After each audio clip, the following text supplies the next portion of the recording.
Sabi po sa Luke chapter 6 verse 38, "For the measure with which you measure will in turn be measured out to you."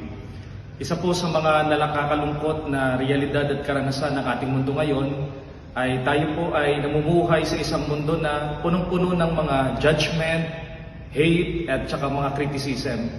Parang ang dali-dali pong manghusga ng mga tao sa panahon ngayon at marami pong mga kadahilanan. Minsan dahil po sa mga preferences, mga bias at marami pa pong mga bagay.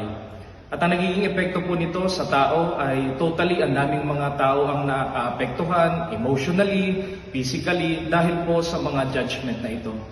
Pero bilang Kristiyano, tayo po ay tinatawagan na tayo po ay magkakapantay, iisa po tayo ng dignidad. Kaya sa atin pong pakikitungo sa ating kapwa, hinihiling po na tayo ay maging makatao at lagi po nating makita na tayo po ay iisa.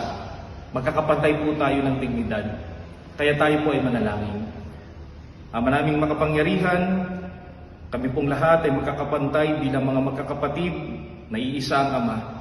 Bigyan niyo po kami lagi ng pagmamahal, pangunawa sa aming kapwa upang hindi po manguna ang panghuhusga, kundi ang mauna po lagi sa amin, pangunawa at pagmamahal sa kapwa. Pagpalain po tayo ng Panginoon.